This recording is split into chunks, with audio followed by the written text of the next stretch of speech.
Operations Center was activated shortly thereafter, bringing together our top-notch public safety team, which includes our Department of Fire and Rescue Services, Howard County Police Department, Office of Emergency Management, Stormwater Team, and others. Message boards strategically placed on main corridors into Ellicott City notified residents and visitors that a flood watch was in effect. The private access points gates, which provide a quick route out of the floodplain, were also unlocked. Beginning around 6 p.m., Howard County experienced a series of short-duration, high-intensity storms. In Laurel, a stream gauge measured approximately 1.5 inches of rain in 30 minutes.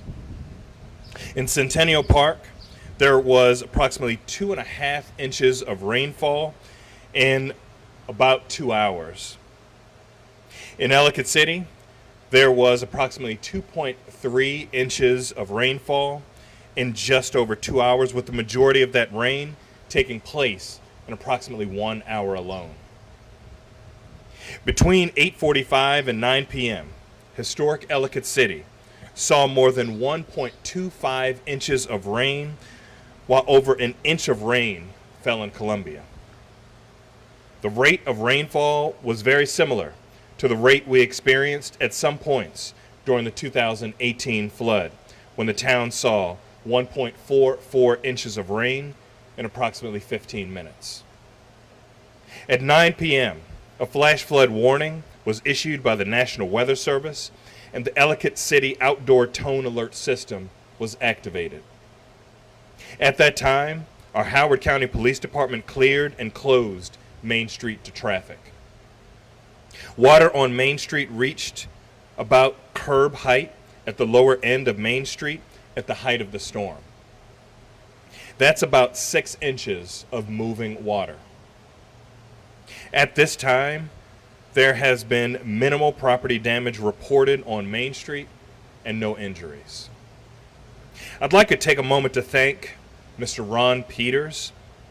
After the 2016 storm, Ron installed a comprehensive camera system in Ellicott City that has become an integral tool for the emergency management team and our community during severe weather. Thank you to Ron for his partnership and his vision. The impact of yesterday's storm was felt in Ellicott City and across our county. At Merriweather Post Pavilion, heavy rainfall caused minor flooding, and concert attendees had to be evacuated to higher ground. A tornado warning was issued by the National Weather Service at approximately 8:45 p.m. for the eastern Howard County, and residents reported a tornado sighting near Cradle Rock Way in Columbia. We know of at least one tree that has fallen onto a house and one that came down onto an apartment building.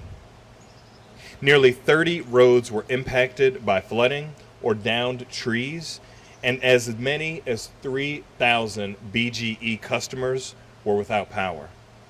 That number is down to about 300 as of this morning. Though yesterday's storm was nerve-wracking for many, the systems that we put in place together worked as intended, especially here in Ellicott City. Our outdoor tone alert system, which was installed in 2019, warned people within 2 miles of the main street of the impending danger. Our private access point gates, which were installed in 2020, were open and available to anyone in need who needed to seek higher ground. And the dedicated officers of our police department closed Main Street when the flash flood warning was issued and reopened it after the danger had passed.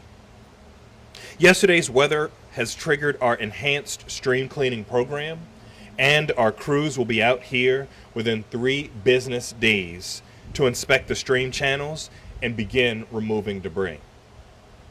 Since the end of 2018, when we launched our enhanced stream cleaning program, we've removed more than 31 tons of debris from the streams in and around Ellicott City. We implemented these and other initiatives as part of our Ellicott City Safe and Sound plan because we knew that when another storm came, we needed to be better prepared.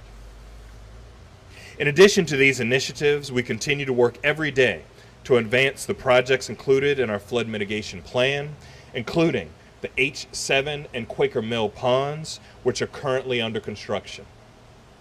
I'd like to thank our incredible team at the Department of Public Works for their hard work and dedication in moving these projects.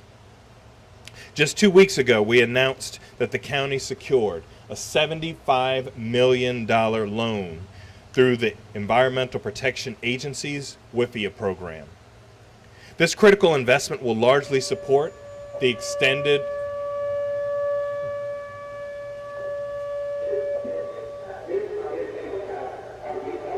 See, it still works.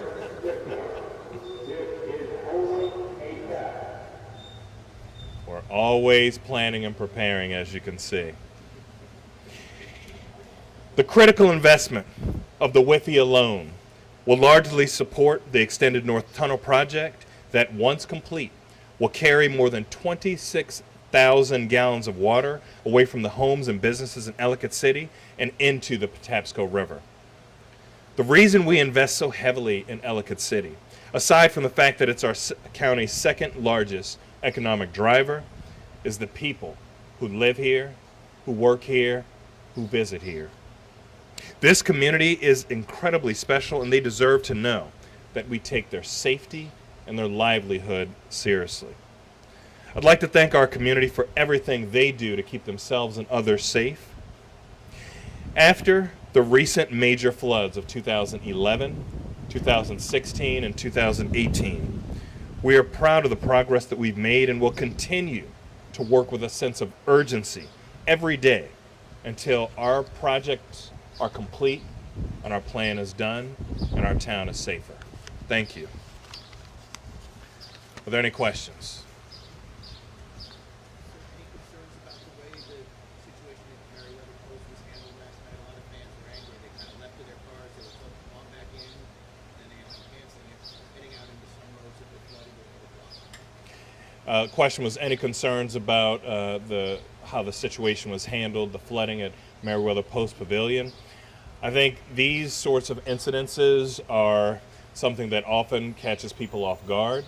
And while we have worked so incredibly hard over the last 4 years and planning and preparing right here in Ellicott City, I think we all still have work to do throughout the rest of the county, the state, and the nation in planning and preparing. But the most important thing is to keep people safe and alive. Might the fire chief have anything to add to that? I'm sorry? Might the fire chief have anything to add to that? Chief, did you have anything to add? Or? Good morning. I'm Fire Chief Lewis Winston, Howard County Fire and Rescue. So last night at the concert at Merriweather, we had 21 career and volunteer members on an EMS standby for the concert. There were approximately 13,000 attendees at the concert. Shortly after the concert started, Merriweather Post Pavilion Management, they placed the concert on hold due to lightning in the area, at which time they also sent out messages through social media and their signboard asking patrons to shelter in place. Those that were in the lawn-seated area were moved under the pavilion, and the entry gates were closed off, and patrons were told to return to their vehicles, again, to shelter in place. After that, there was obviously through some of the video that was captured, the heavy rains that poured down into the pavilion area.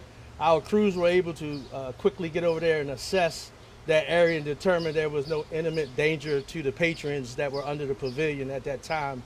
Also, there was a footbridge that flooded. Howard County PD was able to access that bridge and close it off around 9:45. Merriweather Post Pavilion Management determined to cancel the concert, and we're happy to report there were no civilian or emergency personnel injuries. Do you think that cancellation should have happened sooner? I mean, being able out So our role there is with Merriweather is strictly EMS standby. But when we have our personnel there, we try to work with management to assess the situation and determine the safety issues and try to, move patrons to safe areas as soon as possible. I want to know your reaction. I don't know if you're aware of the reports that as people were leaving, the staff was telling them to chug their beer and their alcohol because they weren't allowed to give it to their cars. So staff knew that they weren't leaving to go to their cars and they were being told to do that, or were aware of any reaction to that? No, I'm unaware of that. Like I said, our role there is strictly as a EMS standby, and I was unaware of that situation. Just as a professional looking at this scenario and knowing how it went, any review on your part of how it was handled? Well, we're certainly we have a good relationship with the management at Merriweather. We certainly will do an assessment and work with them, for future events to try to make sure that we have the proper safety measures in place as we go forward. For the county executive, the pipeline, are there any issues with getting that constructed? I heard that there was some issue with the railroad, the B&O, because we'd be going under their easement, their tracks. The question is about the extended north tunnel. It is a comprehensive plan. It's part of a comprehensive plan to get done. It's one of several major projects, but there are many moving parts and pieces at the federal, state, and local level, and also with private entities. And so securing the funding through the WIFIA loan was probably one of the most transformational aspects, and we'll continue working with our other partners and entities to move it forward as expeditiously as possible. Other? Done any further on the tornado touchdown alleged? Do you know any more about that? The question was about the tornado touchdown. While we have seen sheared branches, we're still waiting on the National Weather Service to confirm details around that. But we are working with our community on cleanup and ensuring that people are safe. Yes. There are a lot of businesses here that still look to be remain closed. I wonder if you can sort of reflect on that. It's been a few years since 2018, and also if you can refresh people's memories about how many buildings will be raised in this area as part of the plan. So the question was about buildings still looking shut down and the preservation of some of the other buildings. And so right now we are very pleased. There have been a lot of ribbon cuttings over the last few years, and I think there's a lot of energy and excitement around the town. However, we do still have certain buildings that we want to keep people safe, and we're going to continue going through a process of what to do with those buildings as these projects come online. We're very glad that we have 2 currently under construction and that we're moving forward with the extended north tunnel, but our priority is going to continue to be safety. It does look like we're going to preserve more of the buildings than the previous plan, and so we're going to keep moving forward. Any other questions? All right. Thank you all so much. Have a good one.